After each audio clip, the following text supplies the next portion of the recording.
साल 1993 में एक के बाद एक भारत की आर्थिक राजधानी मुंबई में लगातार 12 जगहों पर सीरियल बम धमाके हुए, जिसने आर्थिक राजधानी को दहलाकर रख दिया। इन धमाकों में 700 से ज्यादा लोग घायल हुए, जबकि 257 लोगों की दर्दनाक तरह से मौत हो गई। और इन धमाकों का जिम्मेदार था एक दाऊद इब्राहिम, अंडरवर्ल्ड का एक ऐसा नाम जिसके नाम मात्र से पूरा मुंबई दहल जाता था। लेकिन क्या दाऊद का यही इकलौता क्राइम था? आखिर कैसे बना दाऊद अंडरवर्ल्ड का डॉन? आगे बढ़ने से पहले अगर आप हमारे चैनल फर्स्ट परसेप्शन पर पहली बार आए हैं तो इसे अभी सब्सक्राइब कर लें, क्योंकि यहाँ पर हम आपके लिए इसी तरह के नॉलेजेबल और इंटरेस्टिंग वीडियोस लाते रहते हैं। साल 1955 में दाऊद इब्राहिम महाराष्ट्र के रत्नागिरी में पैदा हुआ था और उसका पूरा नाम दाऊद इब्राहिम कासकर है।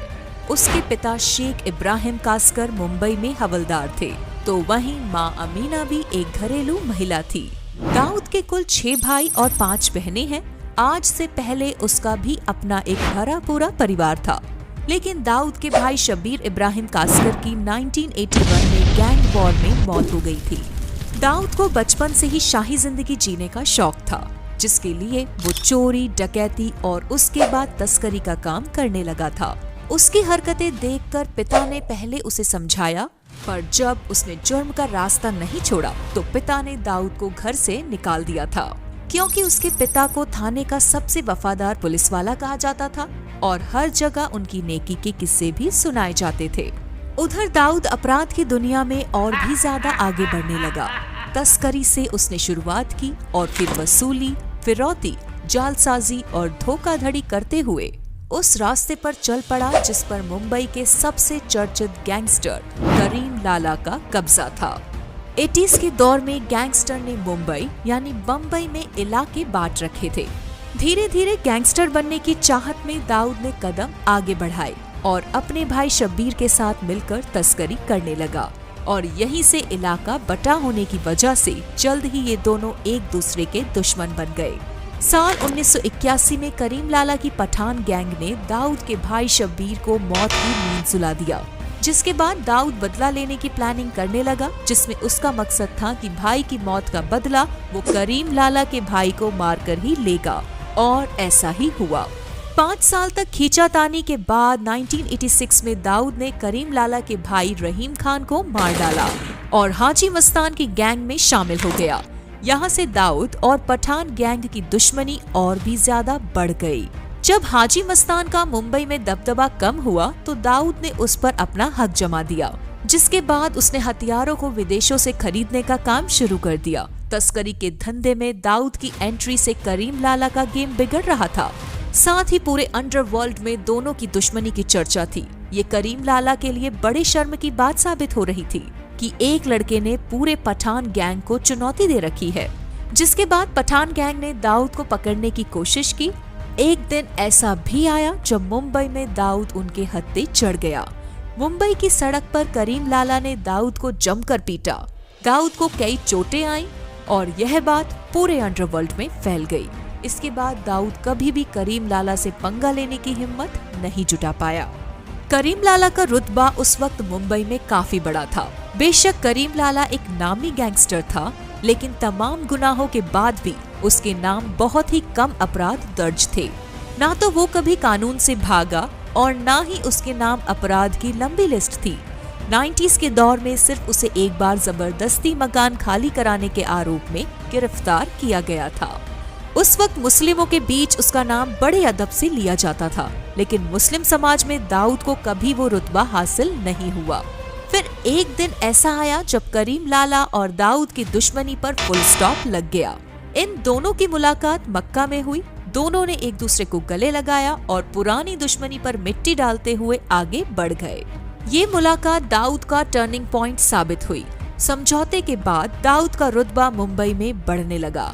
तस्करी और दूसरे अपराधों के साथ उसका बिल्डरों को धमकाना और वसूली का धंधा तेजी से आगे बढ़ने लगा, जिसके बाद उसके अपराधों का सिलसिला बढ़ता ही चला गया। साल 1993 में मुंबई में हुए सीरियल बम धमाकों से देश की आर्थिक राजधानी को दहला देने वाला दाऊद इस मामले का मुख्य आरोपी था। Bombay stock exchange, Air India building, Shiv Sena headquarters, Taj hotel, the Oberoi Trident hotel, Chhatrapati Shivaji terminus और नरीमन हाउस जैसी 12 जगहों पर धमाकों से 257 लोगों की मौत हो गई थी, जबकि 700 से ज्यादा लोग घायल हो गए थे। साल 2010 में दाऊद ने महाराष्ट्र के एक और शहर पुणे को निशाना बनाया था। पुणे जर्मन बेकरी के धमाके में भी दाऊद का ही हाथ बताया जाता है। 3 साल के बाद दाऊद ने क्रिकेट को भी निशाना बनाया। 2013 में IPL स्पॉट फिक्सिंग स्कैंडल में भी दाऊद पर आरोप लगे थे। इस स्कैंडल में Rajasthan Royals, Chennai super Kings और मुंबई इंडियंस टीम के कुछ खिलाड़ियों द्वारा प्रति ओवर बनाए जाने वाले रन सहित कई पहलू शामिल थे। इसके अलावा इंटरनेशनल ड्रग ट्रैफिकिंग, नकली नोट और हथियारों की तस्करी में भी दाऊद पर गंभीर आरोप लगे हैं। 2011 में पत्रकार ज्योतिर्मय डे की हत्या कथित तौर पर दाऊद इब्राहिम के गुंडों ने की। इस पत्रकार के साहसिक काम की बदौलत दाऊद का काला चिट्ठा सबके सामने आया था। 1997 में संगीत की दुनिया के दिग्गज गुलशन कुमार की हत्या भी दाऊद इब्राहिम के गुंडों ने की थी। जबरन वसूली के पैसे देने से इनकार करने पर दाऊद के गुंडों ने टी सीरीज के मालिक की बेरहमी से हत्या कर दी थी।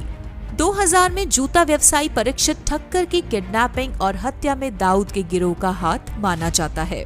एक के बाद एक जुर्मों को अंजाम दे रहे दाऊद को भारत सरकार ने मोस्ट वांटेड क्रिमिनल घोषित कर दिया था, जिसके चलते दाऊद इब्राहिम दुबई भाग गया।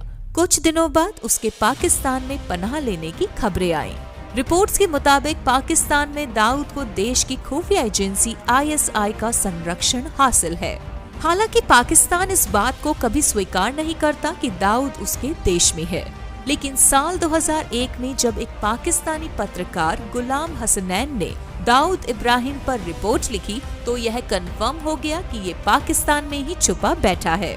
रिपोर्ट में दाऊद की पाकिस्तान में रहने वाली पत्नी, 4 बेटियां और उसके बेटे का अभिषेक किया गया था। रिपोर्ट के अनुसार पाकिस्तान में शाही जिंदगी जीने वाले दाऊद का आलीशान घर लगभग 6000 स्क्वायर यार्ड में फैला है। इसमें एक pool, tennis court, snooker room और निजी हाईटेक जिम भी है। दाऊद इब्राहिम को पकड़ने के लिए भारत सरकार द्वारा कई ऑपरेशन चलाए गए हैं। हालांकि वह अभी भी भारत सरकार की पकड़ से दूर है और भारत में सैकड़ों लोगों की मौत का जिम्मेदार होने के बाद भी आलीशान जिंदगी जी रहा है। उम्मीद है आपको यह वीडियो पसंद आई होगी। दाऊद इब्राहिम और उसके क्राइम को लेकर आपकी क्या राय है, हमें कमेंट करके जरूर बताइएगा। और आपको क्या लगता है, भारत सरकार दाऊद इब्राहिम को पकड़ पाएगी या नहीं? अपनी राय हमारे साथ साझा कीजिए। चैनल पर नए हैं तो सब्सक्राइब करके बेल आइकन को प्रेस जरूर कर दीजिए।